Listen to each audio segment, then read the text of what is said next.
Yeah, well, we last held the World Professional Championship here in 1934. So obviously it's been a long, long time. And it's just, yeah, it's fantastic to have it back here in Melbourne at such a brilliant venue with the very, very best players in the world here.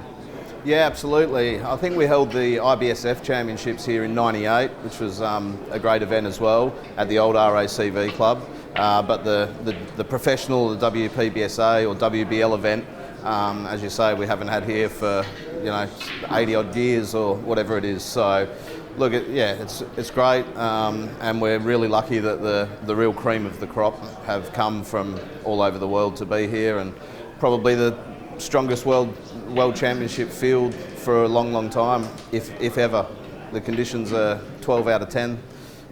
We've got the new straw and superfine cloth on the beds, which makes them really, really quick, really, really reactive. And obviously you can play every shot in the book if you're a little bit out of position. Your soft stun shots and your soft screw shots are all very, very playable on these conditions. And the 30-ounce cloth on the cushions is perfect as well. I think if the superfine was on the cushions, they may be a little bit they probably slide and skid a little bit too much. But yeah, similar to the pro snooker where they put the 30-ounce on the cushions and the number 10 on the bed. So probably similar playing conditions to that. So Alcock's obviously the #1 table fitters in Australia for over 100 years. So George Taylor and Les and his crew there, wherever we go around Australia and play where they do the tables, they do a brilliant job. And as a player, you couldn't ask for nicer conditions. So 24 grand bonus for 1,000 break.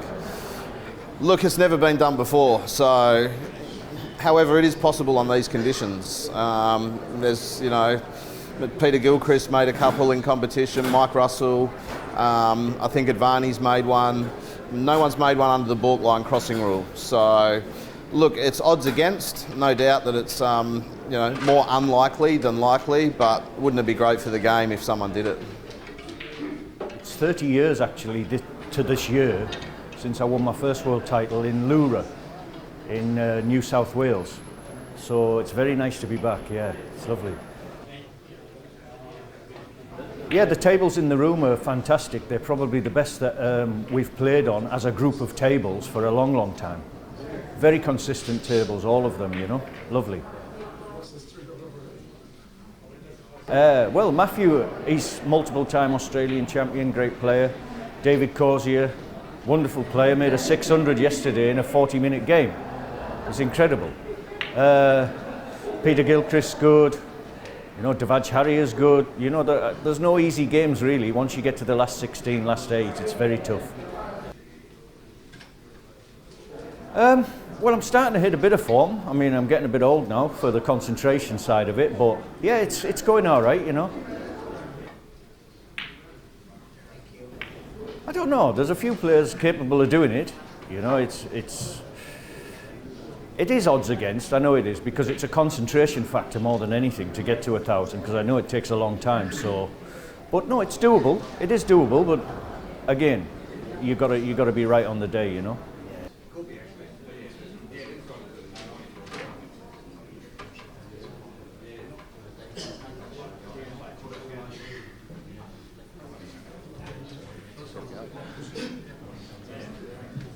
Welcome, ladies and gentlemen, to the final session of the round robins of the 2019 World Championships here at the RACV Club in Melbourne. Grant Meadley on commentary, joined by Chris Coombs from the UK. Welcome, Chris. Yeah, thanks very much. Yeah, welcome. Yeah, it's been a good day so far. Watching a couple of the matches. I played Matt Bolton this morning and got well beaten, but he looks in good form, Matt, and looks to be queuing well. So should be some interesting games later on and in the knockouts. Yeah, that was an important game for Matthew. Obviously, with the interesting groups such as Pankaj and Dave Corge in the same pool, all the top seeds are looking at where they finish in the seeding after the round robin. And Matthew was well aware of what he needed to score, unfortunately, against you to qualify 1 or 2 leading into the knockout stage. And in this round here, we've got Sarath Kathari, who will also be in the same predicament. He'll be looking in his for and against and trying to grab that second number 1 or 2 spot.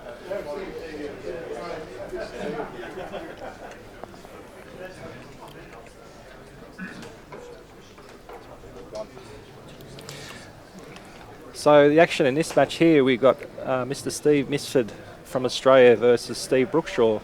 So battle of the two Steves.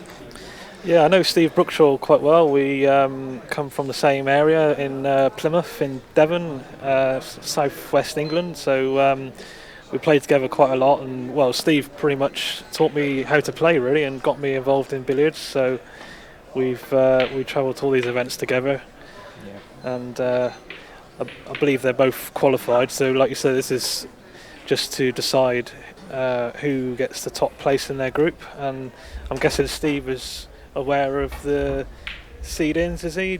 Have you spoken to Steve at all? Yeah, Steve hasn't really looked at them as such. His first 3 games, he hasn't scored heavy enough to sort of worry about where he lands in the draw. So he'll be just trying to get some good table time here and get into a groove.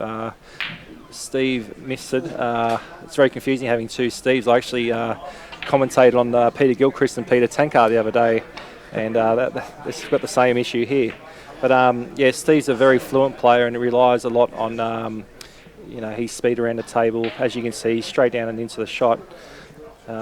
He's been playing fantastic lately. He's had a few 400 breaks in the state titles. Didn't have the best result in the World Open. He lost to Robbie Fulvari in a very tight, scrappy match there.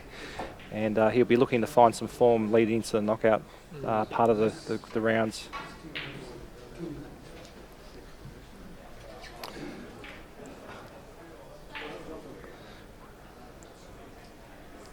And obviously, Mifsud is playing on the professional snooker circuit at the moment, I believe. So, I mean, there's not many players really that play snooker and billiards at the highest level, is there really? I mean, that's pretty good going. Yeah, it's one thing we've talked about in commentary before. Australia, our junior roots always incorporate billiards, so a lot of our snooker players are very capable at billiards. Obviously, Matthew Bolton was the last player on the snooker tour for 1 season, and we all know Matthew's exploits on the billiard table. There aren't too many players that can sort of adapt to both games. Obviously, the other one would be Robbie Fulvari, who has won numerous events in both snooker and billiards. It's a good skill to have, I think, for snooker. It's obviously very good for your safety game. So here's an early opportunity for Steve Brookshaw to try and get the balls in the top of the table position here. He wouldn't be very happy with that contact.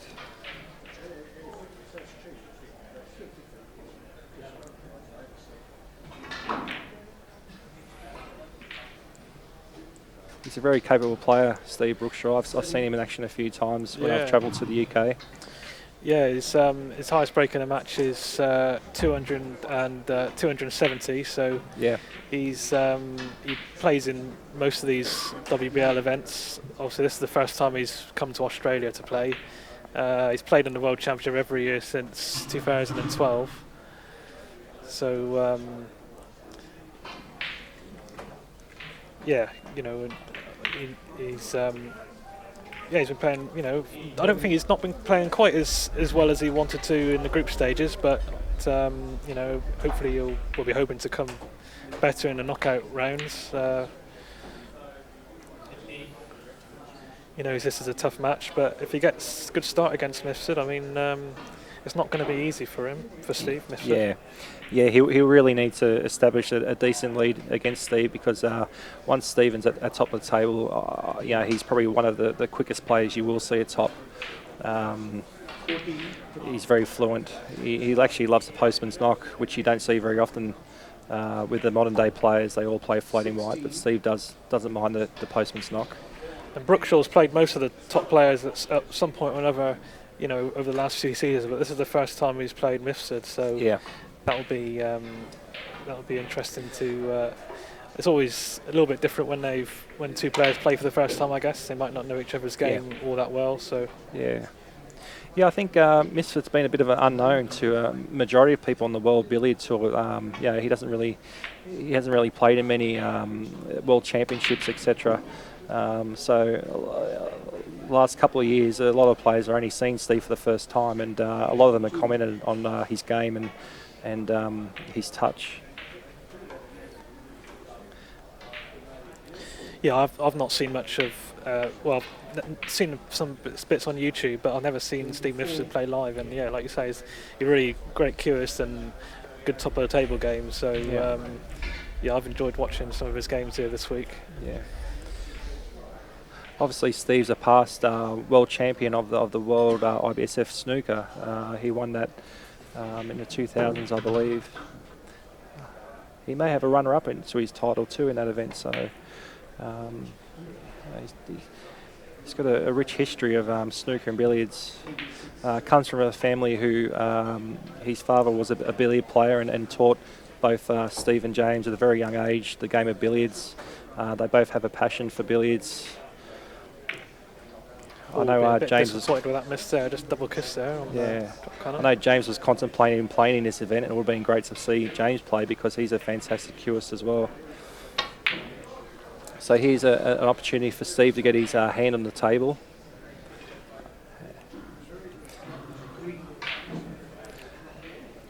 Steve's very much a sight the ball and hit the ball type player. He doesn't stuff around.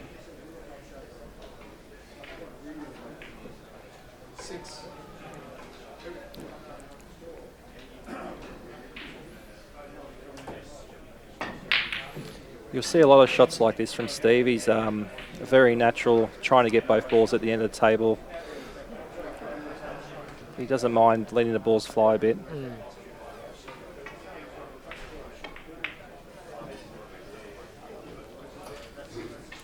And a great opportunity here for Stephen.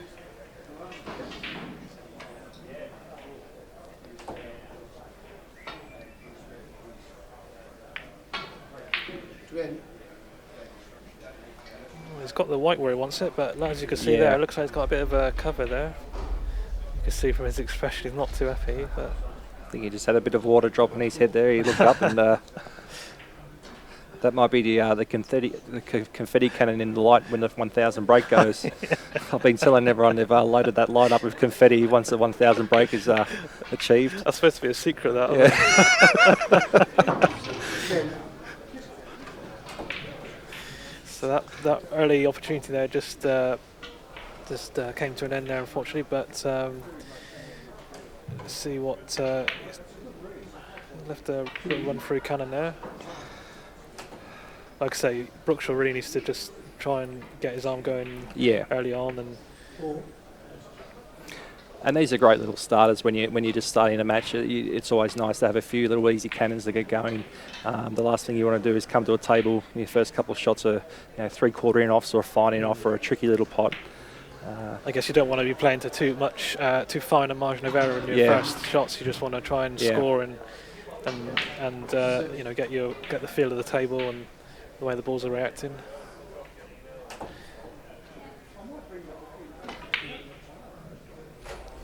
He forced that in. A lot of head movement on that shot. Just wriggled in. Yeah.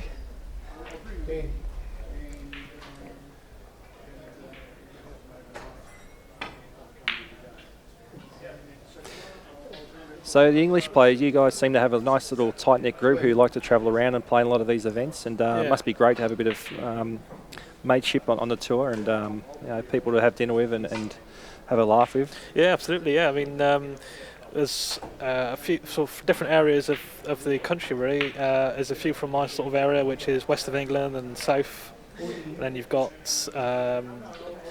players from further up the country, so they all tend to go to most of these events. And yeah, it's generally the same faces really, but it's nice to have that group of players that you can socialise with, and I think we're all sort of improving as well. I believe just coming to these events is all great experience. And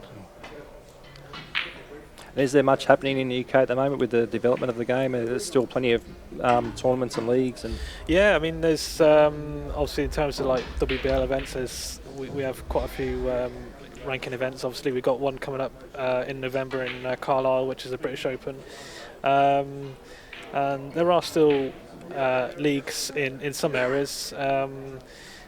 Some areas do have leagues, and others billiards is not really played, so it does vary a bit between where you are in the country. But I mean there's also the sort of English circuit. There's quite a lot of ranking events, 1-day events and 2-day events. So if you're willing to travel, and depending on where you live, I mean you could be playing almost every weekend, if you wanted to, but which is good.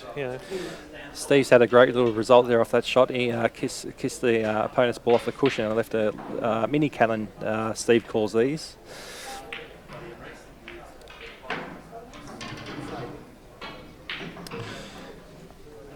So Steve will be getting a long rest here and making sure of the contact on the red to leave a pot.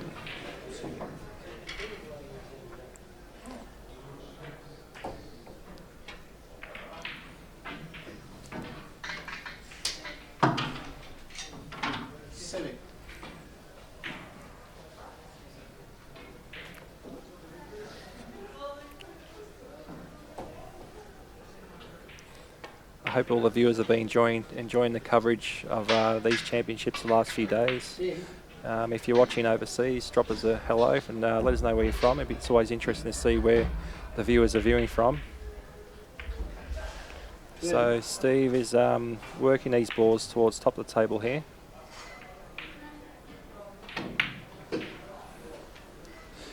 And I'm sure we'll start to see Steve opening up a little bit here.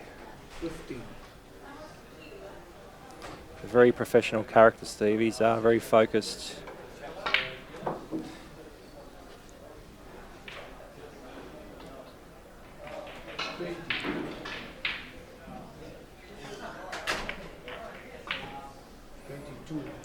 Seems to me, it might seem a bit of a strange thing to say, but he has quite a sort of like a presence at the table. He does, yeah.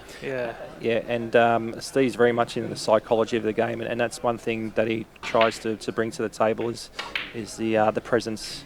And I think it's a very important thing to have.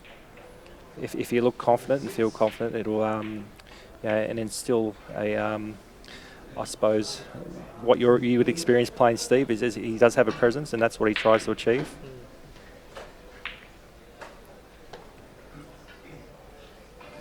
I guess it could be quite intimidating if you're really struggling and you're not getting any chances at all, or very few.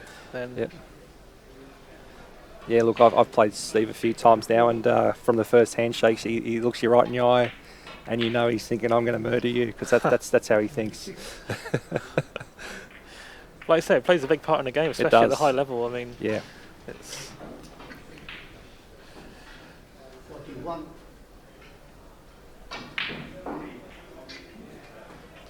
So just coming away a bit now from the top of the table sequence, see how he can get the balls back. Steve likes to play a lot of screwing offs from the opponent's ball a lot back into the red. So some stage during the match you will see a Steve Mifsud special, we call it, where he does send the red or opponent's ball down the table with the screw backs.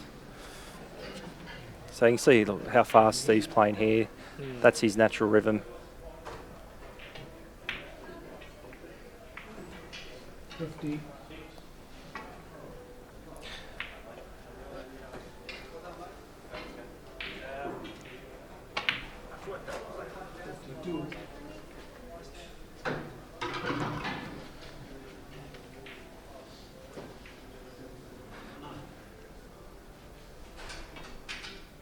So he's just weighing up whether to push the red towards the centre pocket here and play the screw shot, or screw back off the white, taking the other side of the red, but he looks like he's going to push it towards the centre pocket. Maybe an off-white next he's in shot as off-white, well. yeah. Got a choice. Well, red's gone too far anyway for the middle pocket, but it's in good position now, though, just to... 56. Get So- back to the top soon, I think. Yeah, so already it breaks up to 58. For those joining us for the first time, the balk line crossing rule is in place. Chris, being one of England's premier referees, can explain the balk line crossing rule to us. Yeah, so in every break, that a player, when they get to 80, they'll receive a balk line warning from the referee, and they need to cross the balk line with their cue ball but before their break gets to 100. So between 80 and 100, they need to cross the balk line with the cue ball. So, I mean, these players are used to using that rule, not in every event, but in the world events and major events they do it. And when they're at the top of the table, particularly, it's almost automatic that they can set up the shot, the angle so they can cross the balk line. It's a little bit more thought needed when you're in open play, I think, really. But he's just be a bit disappointed to miss that enough there. Yeah, that's the first sort of tricky enough Steve's been faced with, and it's hard to adapt to these tables, the wide throw of the tables, and Steve was just a bit cautious there. He played at such a slow pace that it's just drifted. You have to get really good contact on these cloths too.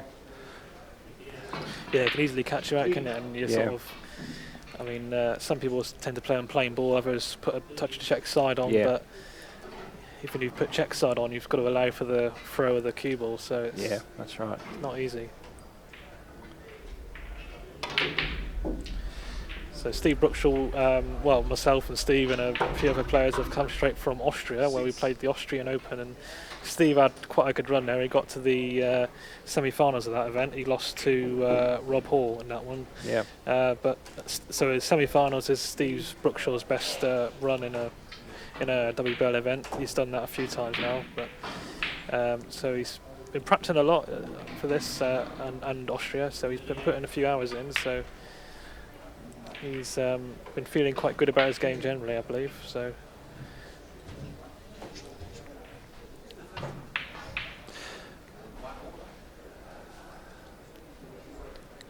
Little slip through the red here, fin on the red possibly? Yeah. Yeah. I think he's even contemplating sending the yellow up and down the table there, but he's played the safe option and left himself a definite pot on the red and continues the break.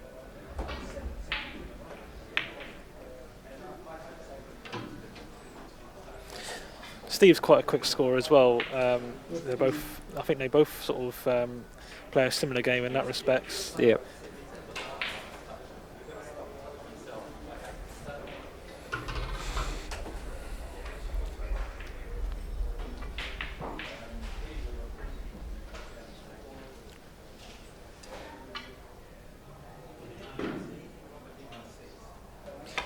So I wonder what the temperature's like in the room there. I can see Steve sitting there with his arms crossed. It's an unusual posture for Steve. There might be cold in the room again. Yeah, he's actually just blown his hands and warmed his hands up there. So I've read that right. Yeah, it's been a little bit on the cold side when you're sort of watching sort of thing. But when you're at the table, I've found it not so bad. But it's. We have played in, we all know what it's like to play when it's really hot, and that's not nice either, so you're sort of just trying to get the balance right, I guess. Yeah.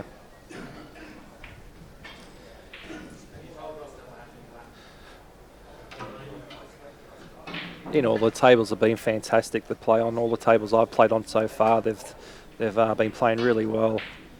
Yeah, very good, yeah. Alcox in Melbourne here do a fantastic job with the table fitting. I know all the players have commented on the quality of the tables.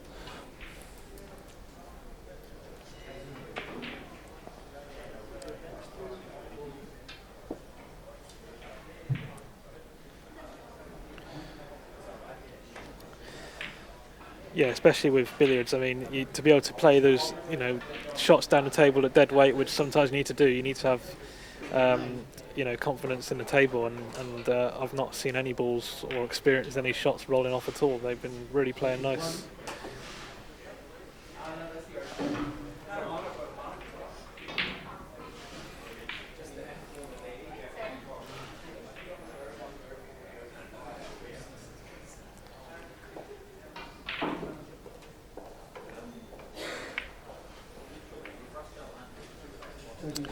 So Steve's worked himself into a good little spot here.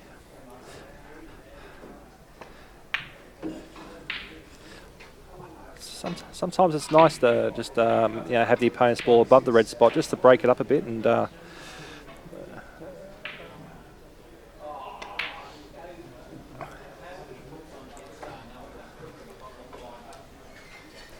should have the angle to get the yellow a bit tighter behind the spot on this shot, I think. Yeah.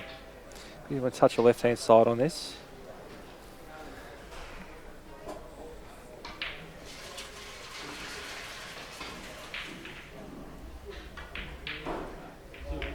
So you can see the left-hand side there. Just to straighten the angle up on the yellow and also rotate off the red to leave the angle for the pot. So that's a great little shot here, and he'll continue his break on.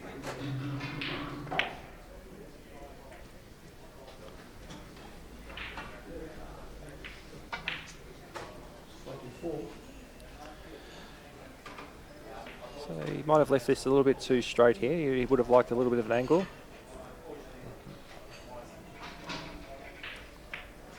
So you can see the rotation once again, left-hand side to rotate his ball off the opponent's ball to avoid the smother. Yeah, didn't want to move the yellow too far there, but no, he didn't move it very far. He just touched it, so he had quite a good touch on that last shot. Looks like he'll be going underneath the yellow probably after this pot red, I would think. He may have left it a bit short if that was his intention, but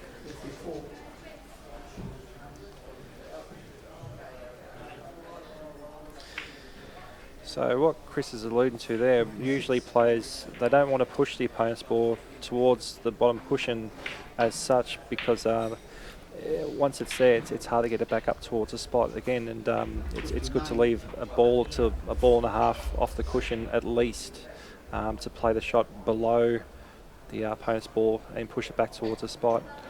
He just saw Steve made a little gesture of his cue there because he realised he came a little bit too high, but he's played that shot well.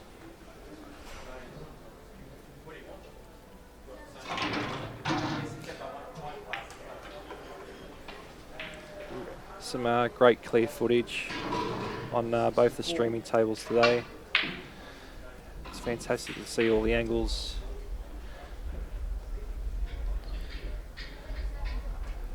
yeah, especially with the spotter cue balls that we use in billiards, it's great. You can see close up exactly what side they're putting on. I think you can even see where they're addressing the cue ball with this angle almost. So you can just see he's putting a bit of right on the side on this one, I think. Yeah. Knocking the yellow up to the line. It's so clear. I can even see Steve's cue needs a bit of a clean on the ferrule there. It's a bit of chalk build up, and it's a bit dull on the brass. So maybe after the match you can have words with him about that. After words. So it's annoying the commentary team.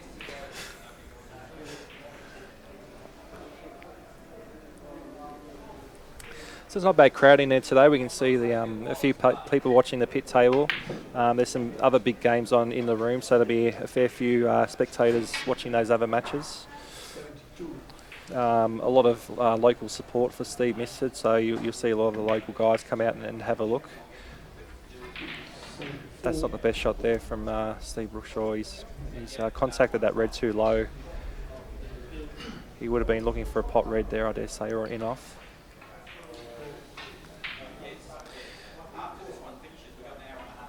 These are the type of results, shots you're sort of relying on a result with the balls. 76. He's nearly approaching the box line warning as well. Yeah. Although with the yellow where it is, he could probably possibly get a cannon and cross the box line, sort of with the yellow being so close to where it is. Yeah, let's see if he's thinking of that. Does he leave the half ball red here, or is he go for pots? So he's left the half ball. I played Javaz this morning, and I noticed 2 times he's actually left the red over the centre pocket and played from in hand, and went up and down the table twice to sort of complete the balk line crossing. So he wants this red just to pull up. This could be perfect here when he's left the screen off. But I dare say we'll be playing the short Jenny. Oh, Short Jenny is quite tough from here. I mean, yeah. The red could even, when it's that close to the bulk line, you've got to be careful to actually keep the red out of bulk. Here he goes. We'll see how he. Yeah, it's a tough shot from there. A good so break though. It's a fantastic break, 85. That's definitely a confidence booster for Steve.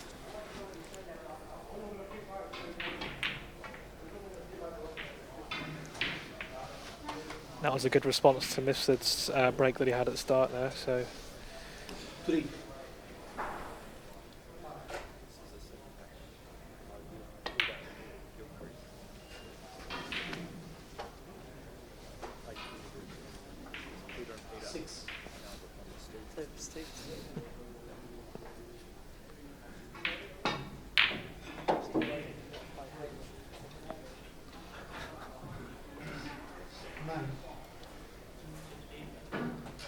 So Steve wants this just to bounce off the cushion a little bit. He's got a fairly wide angle for the cannon.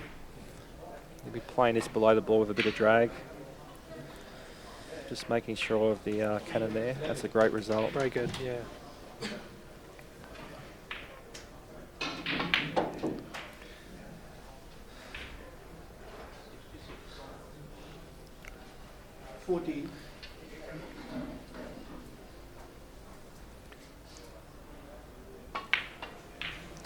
Nice shot that, just keeping the cue ball really close to the red, really soft screw there.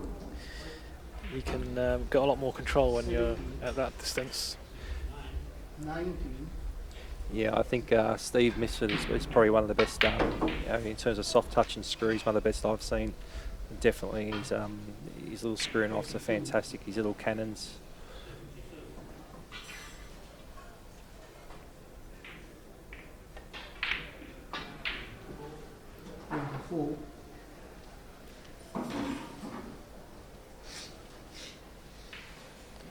He's just going to check the angle on the return here. He's, do I run it through or stun up and play another pot? Okay, so he's not happy where the opponent's ball is. His crucial part here is to land high on the red with a touch of right hand side, which he's done there. 29. Like I say, that right hand side he had on that shot just helps just to turn the red a bit and leave himself that nice angle on the pot.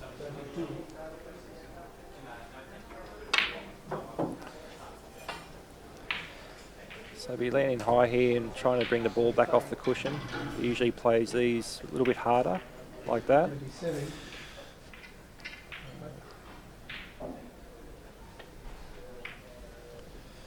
And he's got a little gap underneath the opponent's ball there now. 40. Perhaps we might see a gathering cannon here, or will he push the red straight to the pocket? He's pushing it to the pocket, yeah. Nice.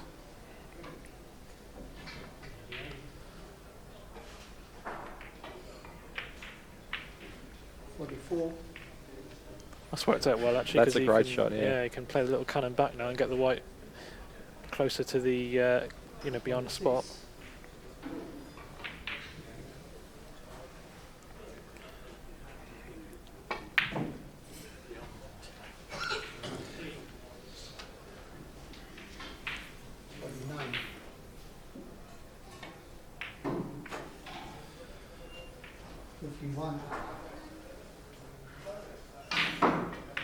So Steve motoring along, already up to 54.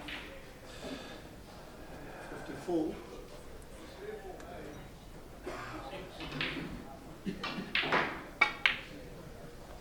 Another little soft screw. Got great touch. 57.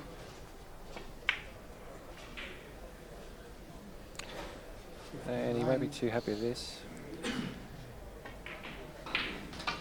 It's a fantastic shot.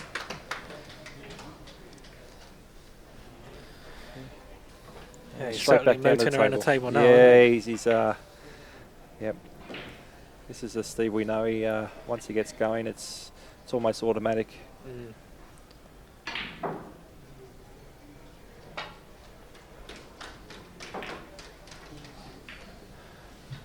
That was a tricky little shot there. He played with a lot of left-hand side to straighten the cue ball up. It was quite a narrow angle there for the in-off.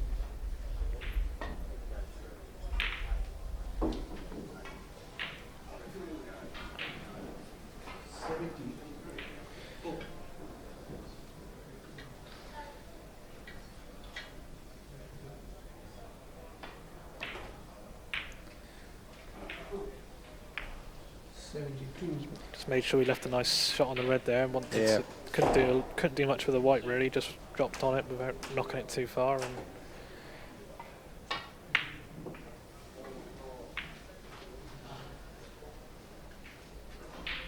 75. So it's been a good quality match so far. 80 odd break from Steve Brookshaw, and now Steve follows up with a 75 and still going.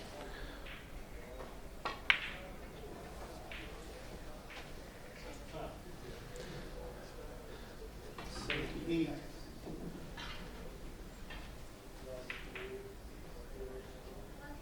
You see the cue action of Steve Mifsud here.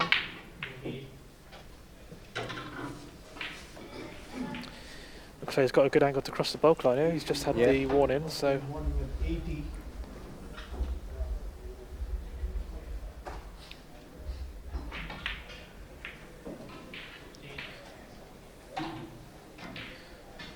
It's always a great asset to have that. Steve's potting ability. He's a numerous Australian champion. I think he's the record holder for the most Australian titles won in snooker and open events. For many years he was a prolific winner of snooker events in Australia, and no one could touch him. He's been a great ambassador for the sport, Steve. And hopefully he does well over on the snooker tour.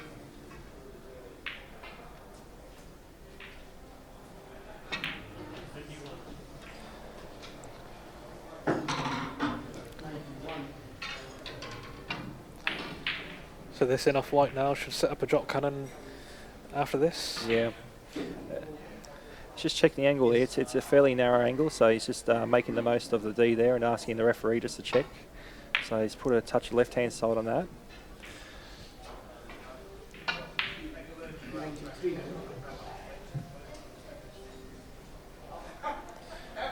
So these are always tricky shots here.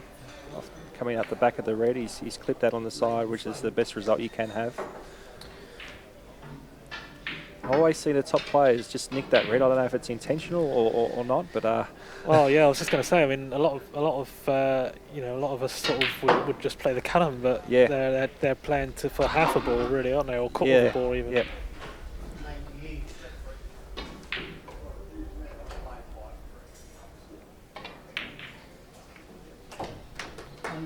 Well, he seemed to get up quite quickly off that. Yeah, I think he had a little kick there. He's so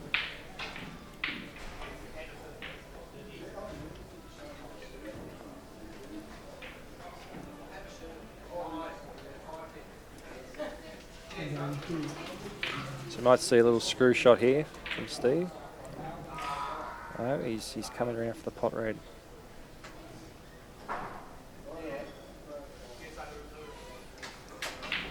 You see Steve's a little chalking of the cue. That's something he does do to relax and sort of focus himself.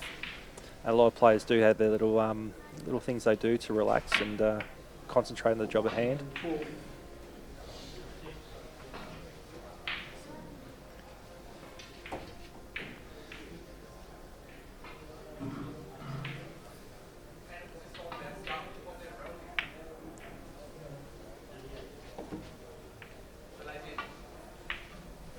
Seven. So 107, that's our first century for this match.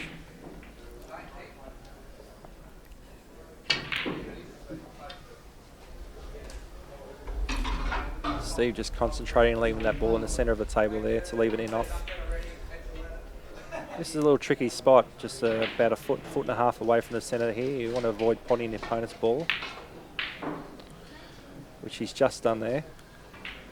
So he would have set it up slightly thicker enough and ran through it a bit of check side, but like I say, just avoided the 4 shot.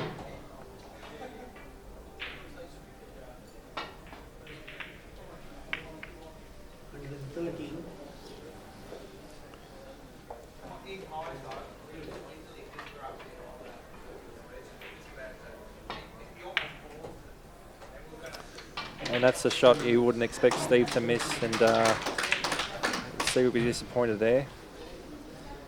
He hasn't had a big break this tournament, and I know, knowing Steve, he really want to put a good 300, 400 break on the board to set himself into the tournament, leading into the knockout. Still 55 minutes left. We've only got 70 points in the match, so both players are still well and truly in the contest here.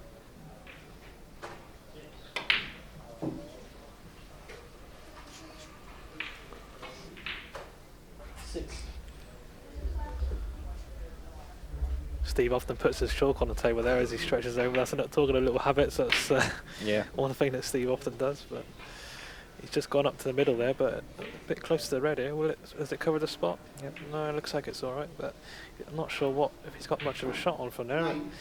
Difficult to tell from there whether he can just get finning off into the middle, but he's getting down on it. So.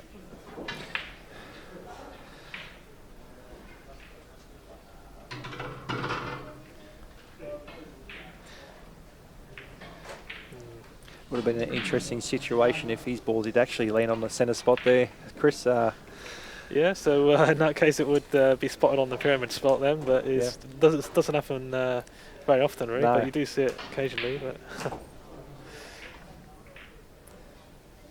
So have you ever seen the pyramid and the centre spot occupied before?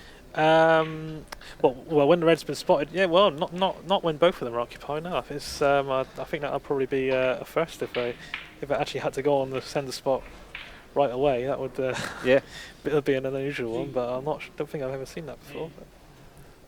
It's one of those little rules the 90-something-year-old examiners like to throw into the mix, don't they?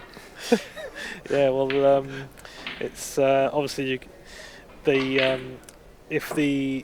put the red off a spot and the spot's occupied, and then the pyramid spot's occupied, and obviously there's a rule that if all the spots are occupied, you can pot the red off the same spot 15 times. But that's one that crops up now and again. But it's it's a bit of a dream scenario, really, but it could happen. That's technically. Yeah.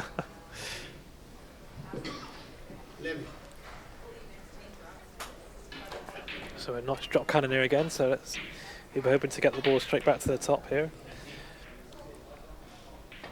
We were talking about drop cannons the other day, and Lindrum, and obviously Walter Lindrum, and he always used to play the method of getting to the top, where he'd play the in off white and drop it behind the spot and pot the red. They can be fraught with danger of drop cannons, but they're played quite often now. Yeah, obviously a lot of the old school players do favour the direct method. Obviously they leave both balls down into centre pockets to play the opponent's ball and push it up behind the spot, playing a losing hazard in the centre pocket, and then a pot red and obtaining top of the table that way.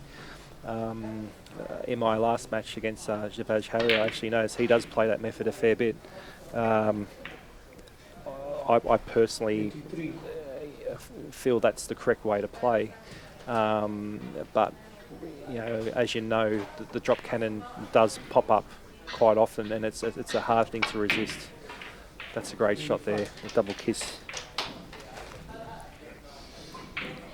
and he's left himself a skinny-ish in off here, playing this with right hand side. He'll be watching the way to get the red back into play here.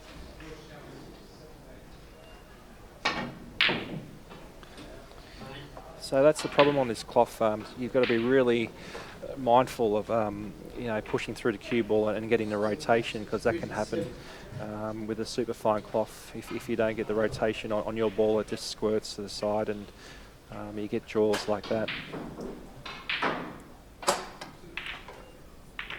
2.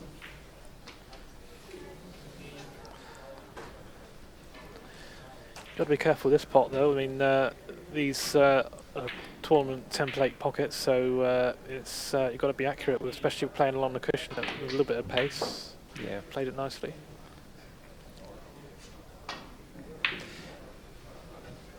Yeah, I've seen a lot of players break down this week, trying to force an angle by, pushing the red, trying to punch it into the pocket. Even some of the top players. It's the pockets. I think they're a great size for billiards. They're not too big. Just see Steve stretching there a little bit to play that shot. Yeah, I think you're right. They're not really tight, that it restricts sort of the natural sort of shots that you see in the game. But and you can play some shots with a bit of freedom, but at the same time, it's they're not sort of buckets, as it were. Yeah. So they're a little bit more generous than the Stars and the Rileys we're used to at the Northern Snooker Centre, where we've played the last few years. And I think this template's a really good template for positive billiards.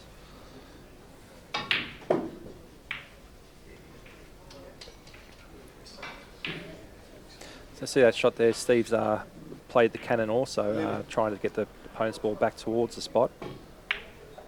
He's a very dynamic player sometimes, Steve.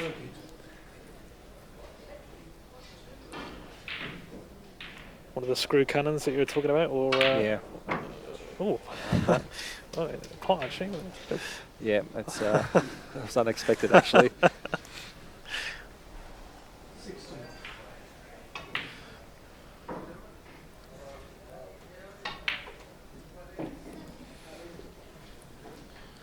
That's a great angle there. He's going to play the cannon. He's just queuing down on the ball just to get a bit more extra side effect on the cue ball to drag it across and get the right angle on the red. Yeah, he's just tried to widen the angle there to get top side of the red. There's a balk line crossing for the bank there. Just to give you an idea of how it's done. Yeah. We've had a few balk line warnings, but that's the way that's the sort of angle they leave themselves when they're at the top of the table. But 6.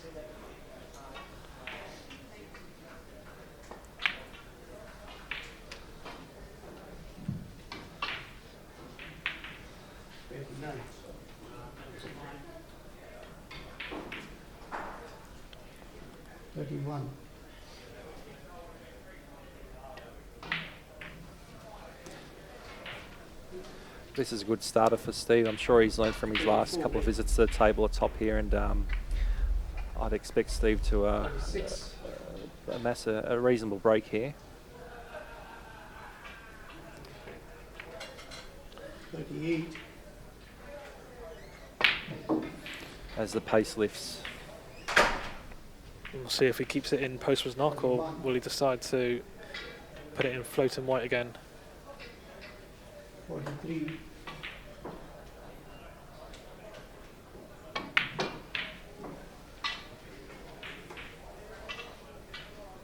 46. 48.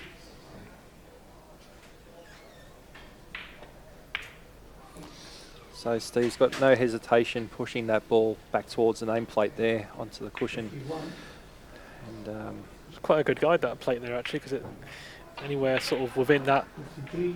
and within that sort of where the plate is pretty much where you want the cue ball, isn't it? Yep.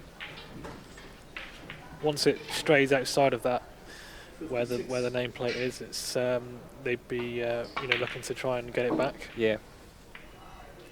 So here we are, postman's knock. 59. 61. Steve's quite at home with the cue ball tied up on the back cushion. Obviously, the greatest exponent of the postman's knock would be Mr. Geetsetti, I dare say. 64. Yeah, I watched a video of him in the World Final in 2001 and he made an 800 break. Virtually all post was knock, and it was, you know, just amazing control. And 69.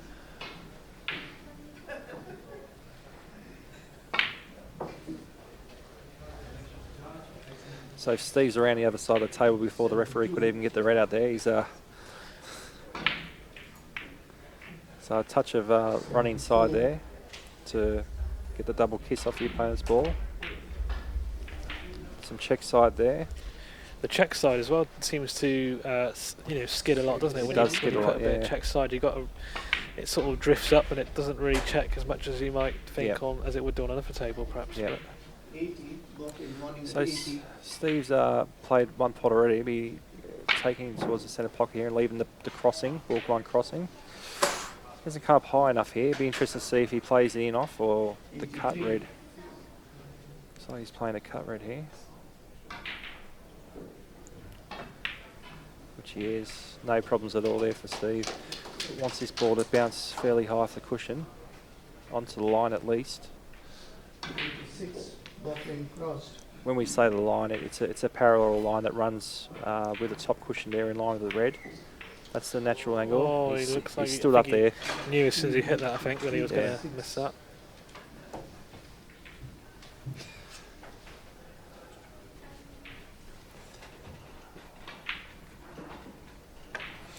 That's one thing I noticed with these players who play at quite fast pace. It's one easy shot they seem to miss. You know, I think they take it for granted sometimes, and they're up onto the next shot before the red's gone in the hole or the in off. Playing Javage this morning, I noticed that with him. He missed some absolute easy shots, and I think once you're in a groove and you're in a reasonable sized break, it sort of becomes second nature, and you sort of take those easy shots too easily. 9. So Steve Brookshaw, he's ended up in no man's land here. He's looking at this run through in off here.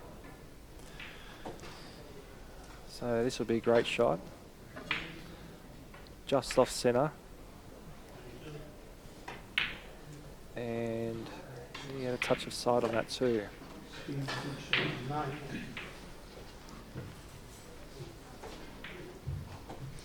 Yeah, Steve was contemplating the in off the back cushion there. Yeah, it looks a little bit too close to the It top does. cushion there for that Yeah. shot. But So that's a great in off there from Steve. He's going to get a little result here. narrow Yep. in off the white left. Looks like he can get it from there. 6.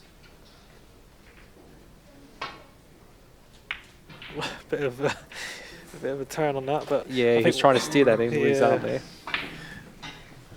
looks like he just put the side on there, but it just didn't quite come back online as he was hoping. But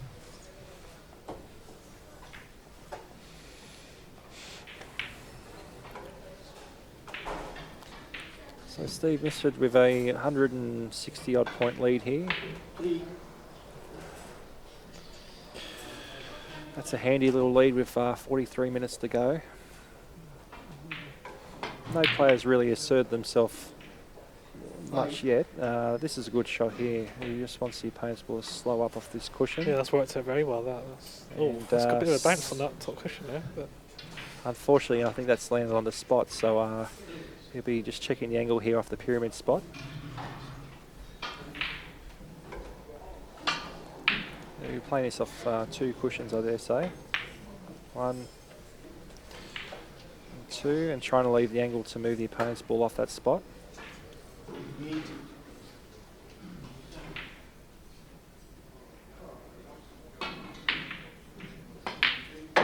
So he didn't quite have the angle there, so he's played another pot and left himself a little bit higher this time. 11. I think he need might not have quite the right angle here. I think he may have to go up to the blue, to the centre spot, I should say, Yeah. and pot the red again, Yeah. just until he gets that right angle that he's looking for. But just snatched at that one a little bit, I think. Yeah. Yeah, it was more of a jab at the ball there, and didn't get the reaction he wanted. Looking like he's just going to go to try and pot this red in the bolt pocket and leave himself that angle, and at least he's quite close to the red here, so if he should be feeling confident of getting this. Yeah. But never Yeah. easy though, are they? He was stretching a little bit there too.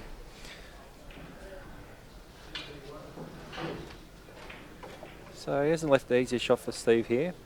Steve's got a long pot on, which I dare say he will take on.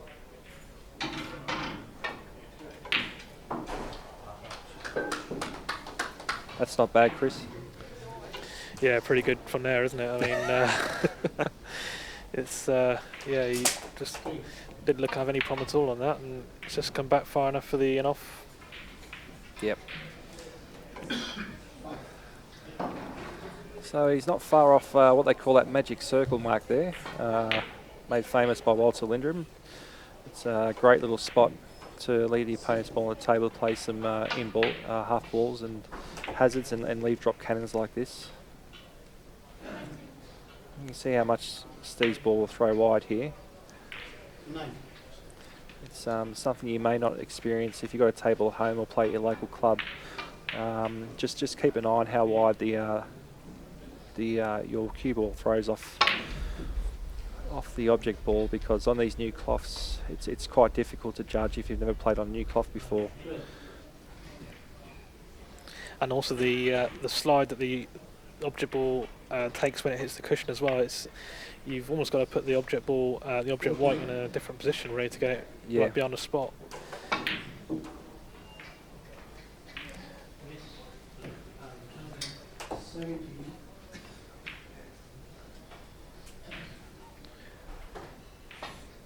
Welcome Michael Boyne, tuning in from sunny Nowra. Michael, it's myself and Chris Coombs from the UK, mate, not Gary. Did you think I was Gary? Was it? Yeah. Well, I think our accents are slightly similar, but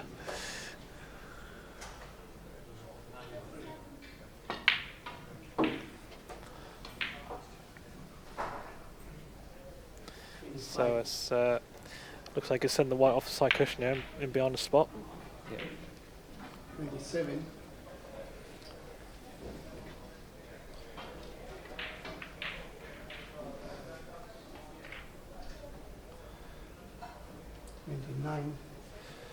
He wouldn't be too happy with that shot, Steve. He did have some side on that ball to try and spread the balls a little bit further than what he wanted there. He's got a tight little shot here with the jigger. Shouldn't be too much of an issue for Steve.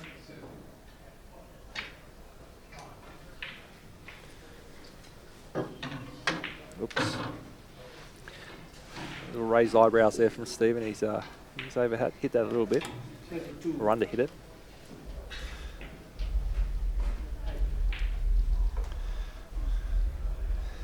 And this is where Steve gets a bit creative. He's very much a shot maker, and I'm sure he'll come up with something here. So getting the long stuff out. He'll be playing a fine clip with right hand side here. Might get away with playing ball. Oh, he's putting a touch of right on it. 34.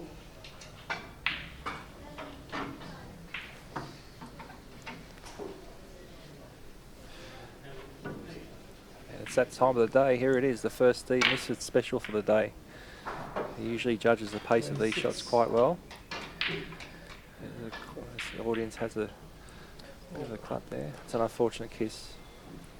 Now I understand you would refer to that as a smother, is that right? Well, we tend to call it a cover, but cover, yeah. It's the same thing though. But just trying to plant the red in, but it's quite tricky from there. But still, he got a pretty good lead here, almost 200 points. Yeah. So the chalk's on the table again. Yeah.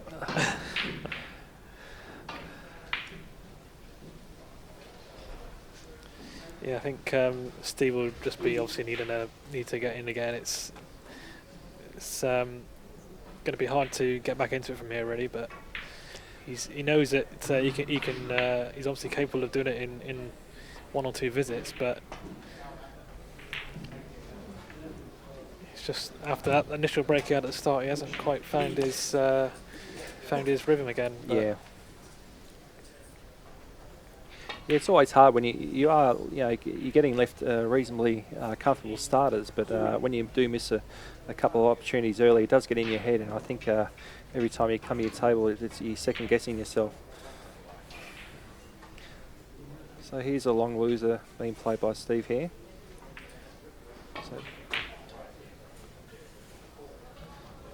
So that didn't go in the centre of the pocket there, so he's still struggling with the throw of the table at the moment.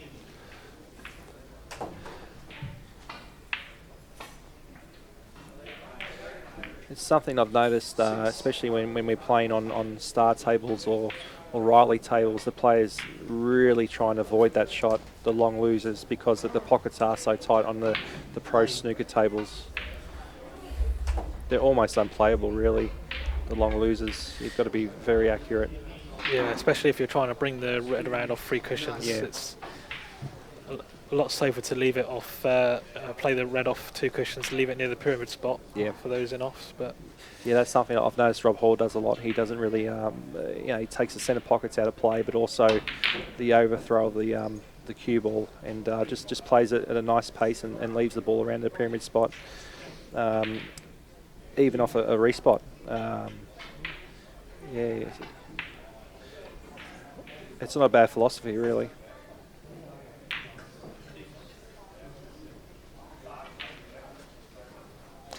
So he's overhit that ball a little bit. He's forced into playing a long cannon. Would have liked to have left a few in-offs into the centre pocket.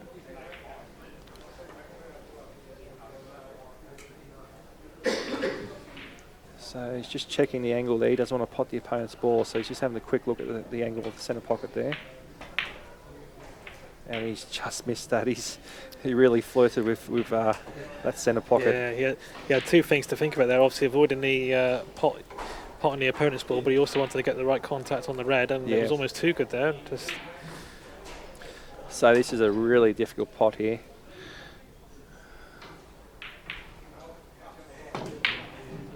That's a great pot, considering. Yeah, confident pot that. Yeah. Sending the cue ball down the table to leave himself an angle for a drop cannon there, but just got into it a bit too much. I think he was just making sure of that pot. Yeah, it was tough for that side cushion.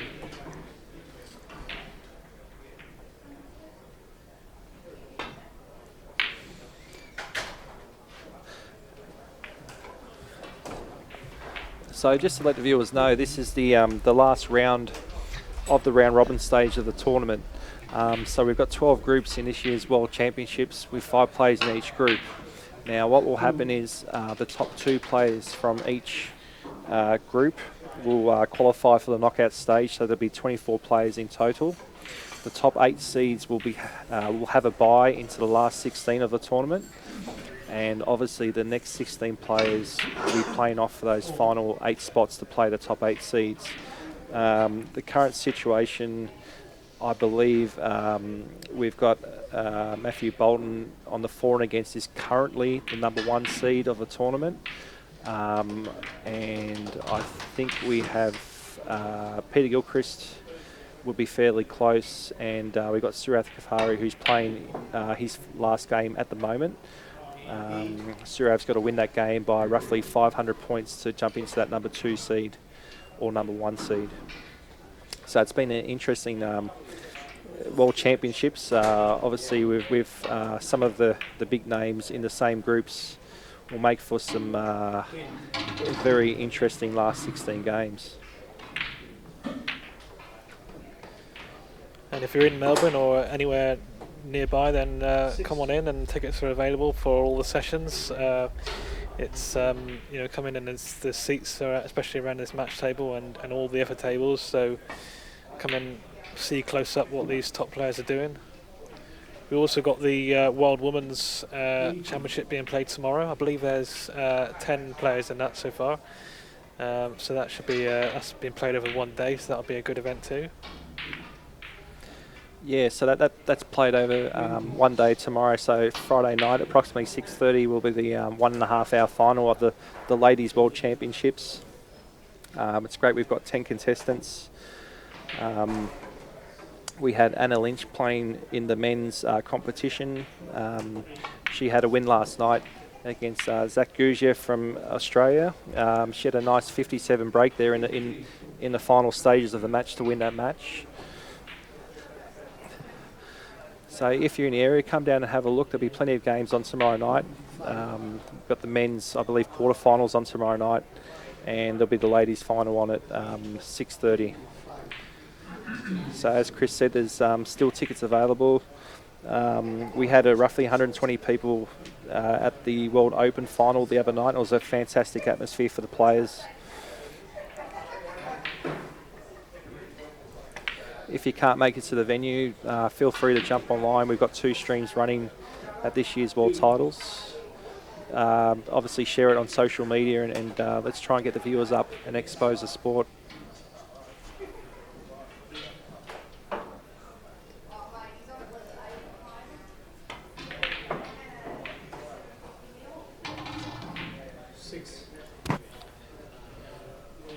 And all the recordings of all the previous matches over the last few days are also on the World Billiards YouTube channel. So just go onto the World YouTube and search for World Billiards, and you can watch any of the matches that have been streamed. And there's been some great matches here so far. And like I say, the final of the World Open that Grant was mentioned was a really good atmosphere. It's probably the best atmosphere I've seen for a billiards final, and it was a really exciting finish. So I'm sure the latter stages, if they're anything like that, we're in for a treat, really.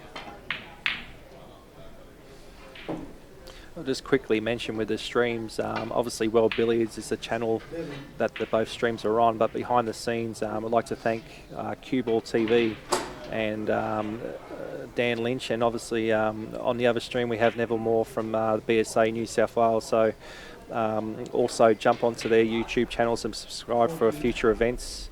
Dan Lynch and Cue Ball TV does all our major events in Australia, so if you want to keep up to speed with pool, billiards, snooker, basically all the events are streamed through Cue Ball TV. So jump on the link and subscribe to that channel as well.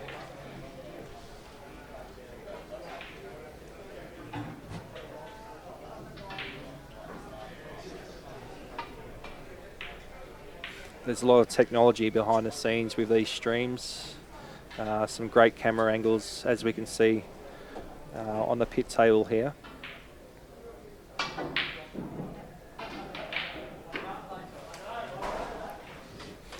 We also have the luxury of a movable camera, so we can focus on most parts of the room,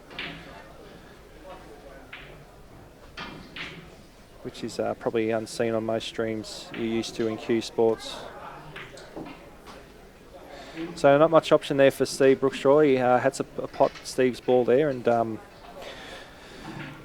just take a few reds, and I dare say a double balk will be coming up fairly soon.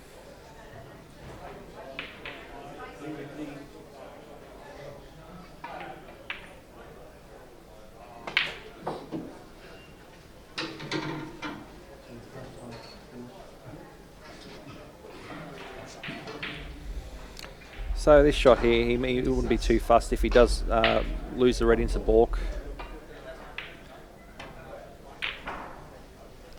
He wants to continue on with the break a little bit, maybe get the arm going. Caught that a little bit thicker than half ball there. You can tell by the if the cue ball, if the red goes down the line of the spots, then you know you've caught it almost a true half ball, give or take. But he's caught that a bit thicker, but left instead of the pot. He's got to be careful not to leave the red short. He doesn't want to be playing a long loser here, but.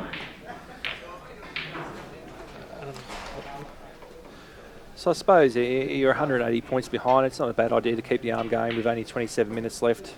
Most players in this position would be in a double ball position at the moment, and just waiting for the next opportunity. Obviously, Steve's a very good hazard player, so there's no issues for Steve here to make 10 to 15 hazards and then maybe double balk. The issue with hazard play, as you know, is just it does eat up a bit more time than what top of the table would do. And as I was saying, he doesn't really want to leave himself a long loser because he's a missable. But yeah, I'd imagine he'll play this to leave it off, leaving it in the pyramid spot off 2 cushions. Much safer playing it that way.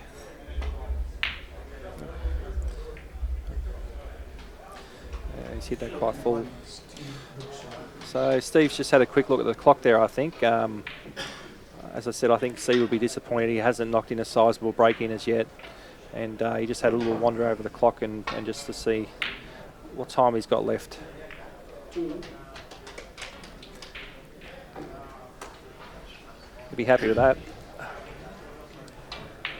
So he's just pushing yellow towards this pocket here, leaving it in off, which he's done.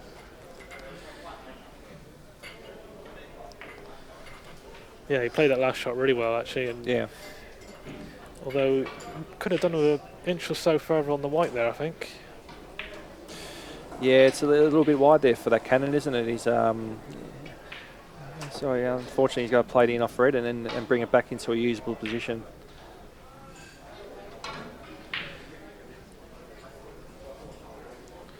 So Steve was 2 shots ahead there. He's played it with enough pace to leave another in off and leaves the angle to push it towards the opponent's ball. It's a couple of nice shots he's played there. He's really controlled that red well. Yeah. Sort of left it at the top of the table. It's still a wideish angle. He might have put a touch of drag on this with left-hand side, which is a little bit there. 14.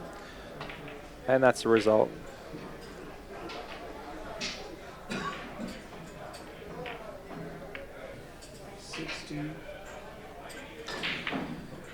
So I think if Mifsud makes any sort of break here, I think that's, I mean, any hopes that Steve Brookshaw had are sort of going to go, I think. But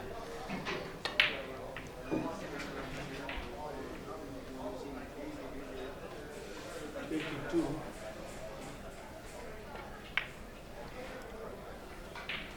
Maybe 4. So we're just having a look at the schedule for the coming days. So Friday morning we've got 2 quarter-final matches that will be streamed, and during the day we've got the semi-finals starting at 1:30. So there'll be 2 sessions for each semi-final. So looking at this, I dare say we'd have both the semi-finals on the pit table we see here. So there'll be semi-final number 1 will be starting at 1:30 on the Friday, and that's the first session of that semi-final. And then, on the other stream we'll have the ladies competition running. 27. So there's going to be a full day of billiards on Friday, so definitely if you're in the area, come down and have a look. We'll have the final of the ladies and also the semi-finals of the men's. And obviously on the Saturday, we will have the final of the 2019 World Championships. The first session of that final will start at 12:30, and there'll be 3 sessions during the day, so plenty of billiards to be seen. Obviously the 1,000 break hasn't gone off yet. The players, I think it's hard to achieve in the 1.5 hour matches. I'm sure coming into the longer formats, the longer time formats, we'll see some larger breaks happening.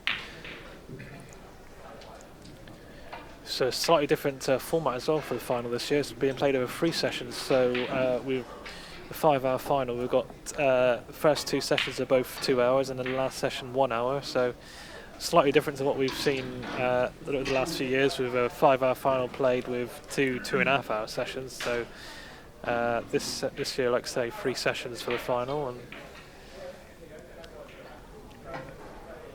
it's probably not a bad format either. It gives the players a chance to refuel, and it's hard to play over 2.5 hours, let alone in 2 sessions. So I think that extra 1 hour session at the conclusion of the championships will help the players sort of be at their freshest and perform.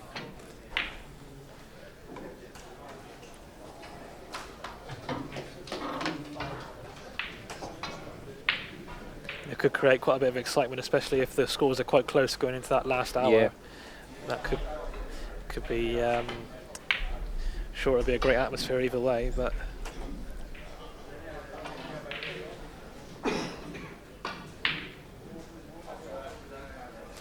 So Steve will be playing a screw back in off here.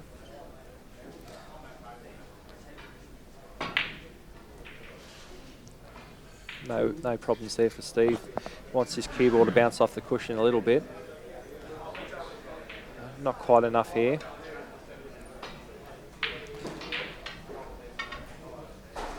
So Steve just looked at playing a long Jenny there, but he's elected to play the easier in off red. And he's just red to pull up.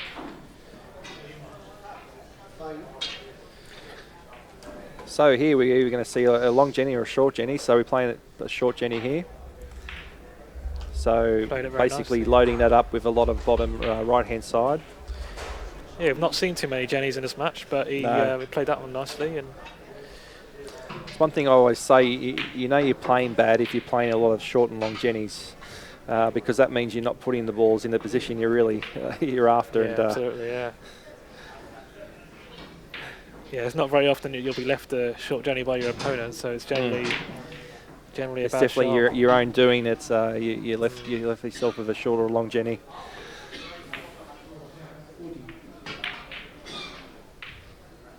So once again, Steve just focusing on getting that opponent's ball in the centre of the table in the pyramid spot.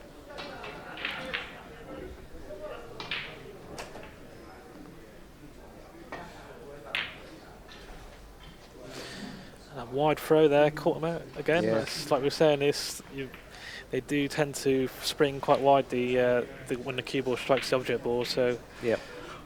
it can cause a lot of missing off even with the best players. It's especially when you put a slightly bit more pace into the ball.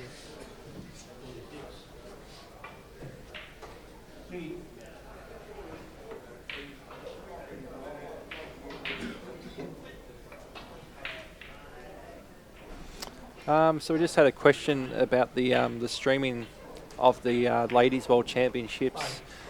Yes, there will be streaming on the other streams. So on the World Billiards channel, there are 2 streams currently running, and the ladies stream will be happening on the Friday.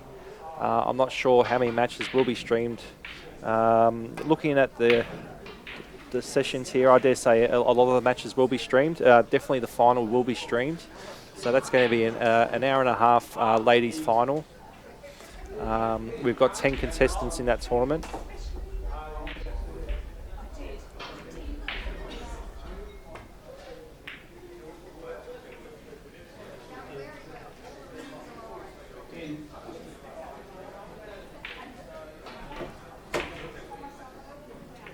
And it's fantastic to have a ladies event. It's something that the sport's been lacking for a number of years, being held in conjunction with the World Men's. Unfortunately, the defending World Women's Champion Emma Bonney from England is not made the trip this year, but she's won it many times. I believe she's won it 12 times now. So, but nevertheless, it should be an interesting day of billiards for that event. And it's unfortunate the world's such a big place. It's I know personally Anna's always wanted to compete with the best in the world and travel to the UK. Obviously, it's a large expense and it's such a big trip. And obviously Emma's experienced that this year. And one day it'd be great to have all the leading female players in the one room and having a good crack of it. But there's a fantastic field of 10 lady players this year, and there's some strong billy players in Australia, and had a really strong Australian ladies title just recently. And there's been a few players come out the woodwork for this one because there's some great prize money, some great sponsorship from Silex Furniture. And in the UK and Ireland, there's in particular there's great work being done by Dan Carroll in Republic of Ireland. He's got a good group of women players that are getting coached, and they've also recently started playing in the WBL events. They played in the Welsh Open recently, and Annette Newman was one of the ladies that travelled to Austria as well. So I'm sure they'll be entering some more events in the coming season. So it's great to see Ray and Phil Wellham as well, who's done an awful lot of coaching. Excellent work he does in his area in Norfolk, and he's got a number of lady players that are taking up the game. Yeah.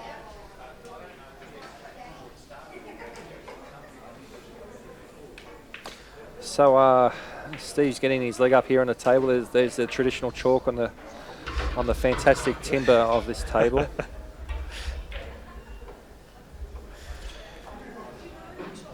Yeah, that was just a little bit too much there. You might have been seeing the tailor after that shot.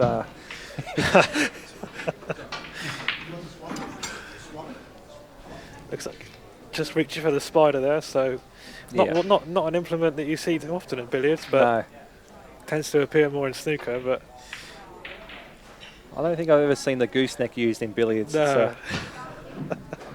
Or the extended spider. That's right, yeah. Whoops. So we're down to the last 15 minutes of this match. Steve with a handy 200-odd point lead, 210-point lead. And he's got this game really truly sewed up. So Steve will be moving his focus to the knockout stages of this draw. I dare say Steve will be playing tonight in the last 24.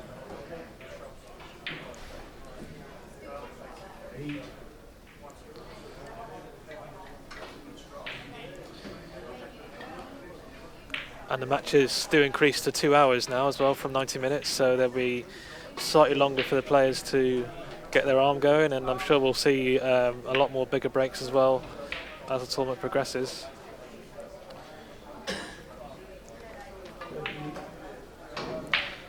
So let's see if Steve can get in fairly tight to the balls here. 15 minutes left.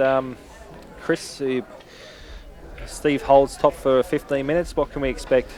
Well, I'd imagine he must be scoring at about 4 or 5 minutes 100. So, I mean, we could potentially see an extra 300. I think there's still time left. Yeah, especially if he keeps the balls in this position. I mean, we've seen what a fast and fluent scorer he is. I guarantee as this break just chugs along, Steve will be getting quicker and quicker. Look, he's already around the referee there. It's no time wasted at all.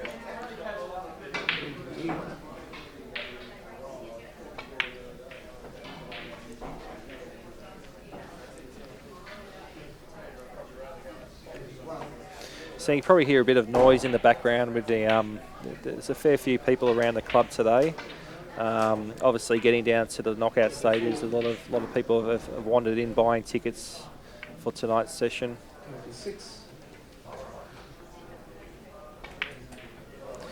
We've also got games that can be played, such as guessing the highest break.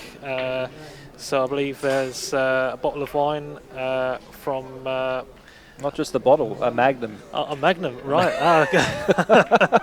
Indeed. So you get your name down, and if you guess the highest break of each day's play, then that can be won. And there's also a raffle, $10 a ticket to win the balls used in the final.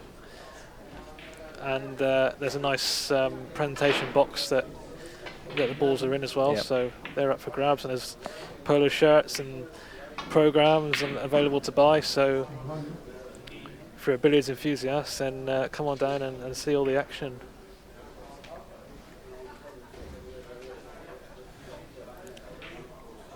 Yeah, so one of the spectators just picked up a comment I made about the timber on this table. Michael Boyne, yes, it is Chula Wood. It's a fantastic looking grain of the table there. You can probably see it. Look at that down the rail.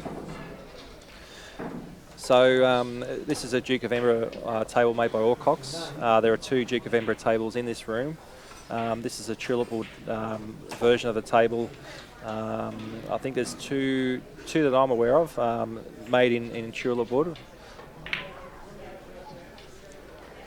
I do like the pockets as well. No pocket runners on these tables. The traditional nets, and yeah, it is a nice touch, that really. And so you can just see this movable camera that Cue Ball TV have here.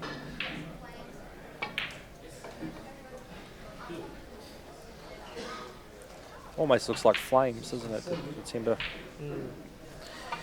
We have a lot of obviously old tables in the UK, but we don't see them quite like this. In fact, I've never come across Alcock tables or in physical sense. I've read a lot about these the table and the company and the history that they have in Australia. But it's great to be able to actually play on these tables as well. And yeah, they're a fairly scarce table to come across the Duke of Edinburgh. Obviously, there's one up the other end of the room, table 1 on the other stream. That's a blackwood table, fiddleback blackwood timber. I believe Kooyong Club has quite a few of these type of tables. They're very sought after design of table, the Duke of Edinburgh table. the other interesting thing I noticed as well is that these tables have only 4 slates, I believe. Is that right? Yeah. It's something you do find in Australia a fair bit. A number of tables, especially of this age, do have 4 slates. Obviously now 5 slates is the norm, but for the Alcock tables, there are a high percentage of them do only have 4 slates. So it's an interesting concept to have the centre slate or the slate joint at the centre of the table. Not the most desirable way to have the slates, but obviously with the table fitters and the quality of table fitters that Alcocks do have, these tables play fantastic.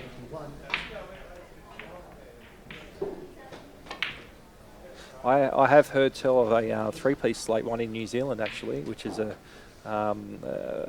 a very interesting proposition for a table fitter to move.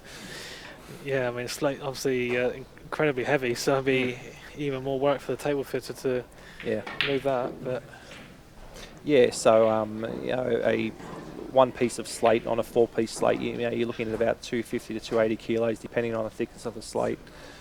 I've been unlucky enough to move quite a few slates in my time, so I always dread coming across a 4-piece slate table.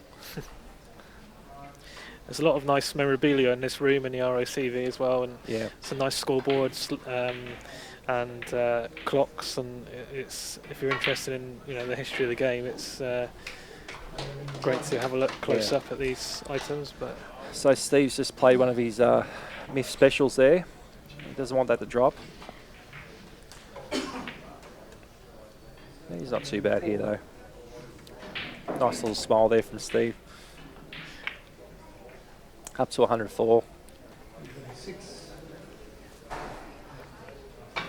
So we're a third of the way towards your prediction there, Chris. We're up to 109 now. yeah, like I say, I think Steve would probably speed up if he gets in really good position again. And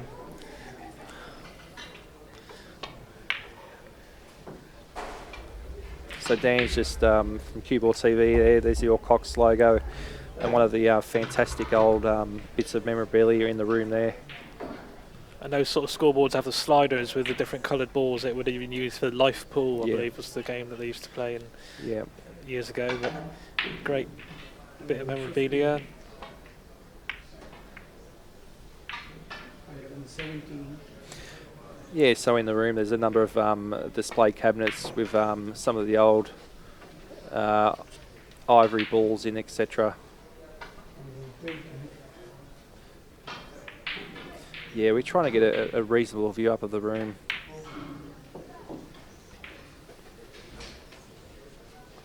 So just a quick look there. You can see some of the display cabinets in the room. There Plenty of winners on the boards there at the back of local events and club championships. And that's a great little screw shot there from Steve. They're always tough on these tables. So 128. Another pot here and back to the top of the table.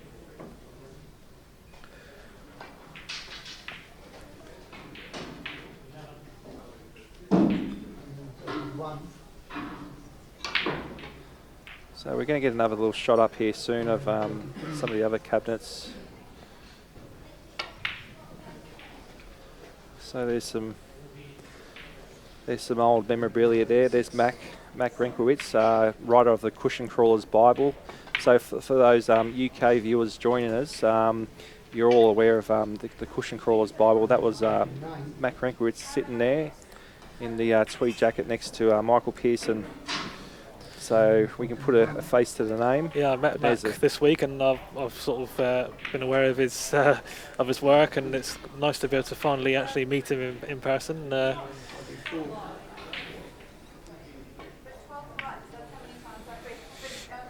So 144, and Stephen's still going 146. Leave a cross loser here. So Steve would be very very happy to finish this match off with a reasonable break here. He would have liked to have got his arm going a little bit early in this match and possibly post a 400 odd break.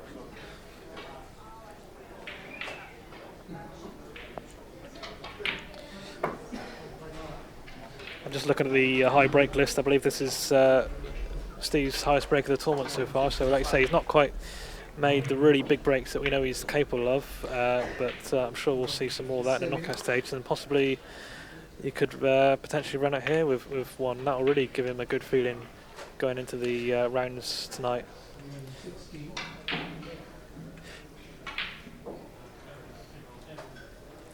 Yeah, I know Steve very much enjoys the pressure of big match play, and I'm sure he's going to step up, coming into the knockout part of the event.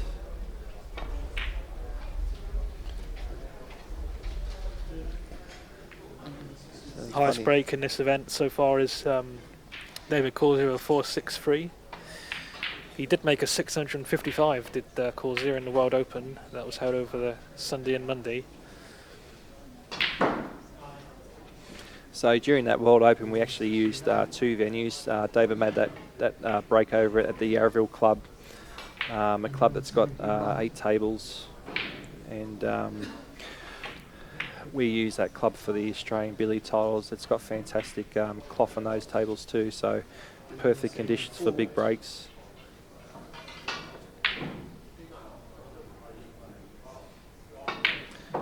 So 177 now, and Steve will be faced with the balkline crossing rules very soon.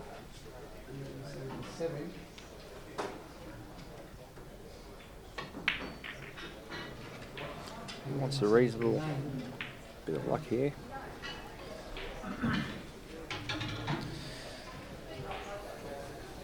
Well, I think my prediction of a possible 300 may be just out of reach here with the time left, but still the break continues, and I think this is one of the Steve Mifsud special shots coming up, I think, the looks of it, unless he can sneak off the white. Who knows with Steve? He's such a confident potter here, but I think he might resort back to his Steve Miff special. Here we are. Yep. Oh, he caught the jaw there of the centre pocket. So he wants this to come out. This is going to be a very big forcing in off if he chooses to play. He's just looking at the angle there into the green pocket. So what do we do? Do we just play the run through and off or the pot and take a few pot reds for the 200? Cannon. That's a great attempt.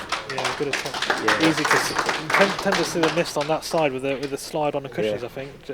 But so that's big for Steve's for and against there. That's put a 400 odd break into scores. Obviously, all the players at this stage they're very much concentrating on their for and against to avoid those heavy hitters at the later stages of the tournament. And every point really does matter, really, because, like you say, you're playing sort of competing in terms of the seeding against all the other players in the other groups that are at the top, the top seeds in those groups. So it really does make a difference. And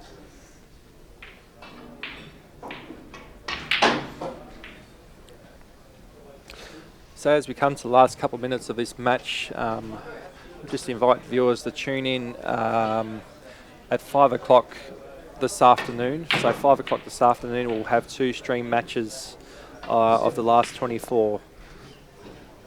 So 5 o'clock, share the links on your social media pages, and hopefully we can get some good viewers for tonight's footage of the 2019 World Billiard Championships here from the RACV Club.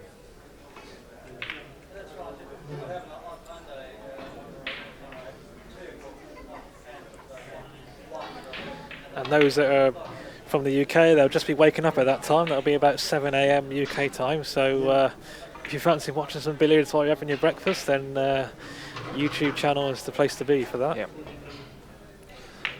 So just notice a couple of comments in relation to Steve. So Steve will qualify top of this group, and I think Steve Brookshaw will be number 2, wouldn't he? Yeah, Steve will be second, yeah. So I think this was the match to determine the 1 and 2 of this group. So both players are safe into the last 24 of this tournament. So after the conclusion of this match, obviously the tournament officials will be punching the data into the computer, and then obviously we'll have a draw for the last 24. So at this stage, just quickly, Australia's own Matthew Bolton will be either the number 1 or 2 seed, depending on the result of Surav Kafari's match. You can catch all the results and group tables and on the World Billiards website, results site, which is wbeventsonline.com.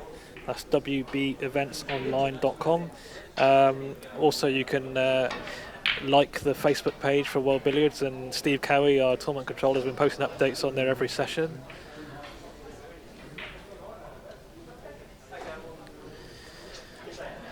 So I'm sure the bell will be going very shortly.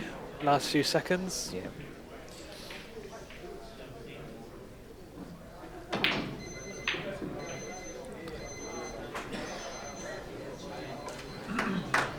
So that concludes our match with Steve Mifsud, winner 668, Steve Brookshaw 252.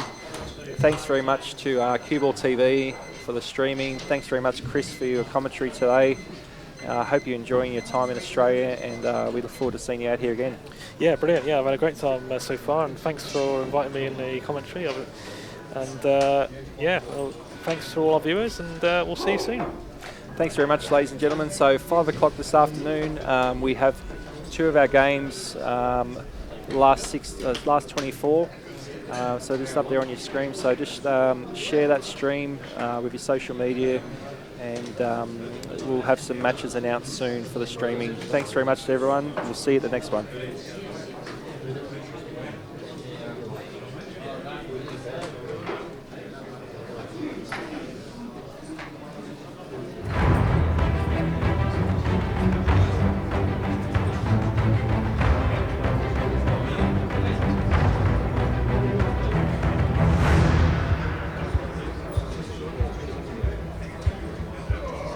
George Taylor, I'm Managing Director of Alcock's, the most well-known billiard table company in Australia. Henry Alcock arrived in Melbourne in 1853 and shortly thereafter set up a little cabinet-making shop in Fitzroy. They've been here in Melbourne making billiard tables for 160 years. Today, most of the traditional major clubs have a billiard room, and the billiard room features an Alcock table. We are producing a product that stands quite happily on the world stage. This game is so demanding that precision is a very, very important factor. It has an important bearing on which timbers are selected for the making of a billiard table. It has a very important bearing on the jointing of those timbers as the table is put together. It has a very important bearing on the way we treat the issue of the billiard table slate. We have developed ourselves machinery particularly focused on the question of making sure that the billiard table slate is ground and honed to a higher level than you'll find anywhere else in Australia. The cushion work must be carried out so that the height of the cushion is exactly what is required for the size of the ball. The pocket openings of the cushions have also got to be adhered to strictly. Even the cloth is fitted in the traditional way, which is the correct way if you're going to play a high level or a championship level of English billiards or snooker. Our family company, which is Australian owned and operated, is producing a level of product that not only is regarded as the best in Australia, but is regarded highly right throughout the billiards and snooker world.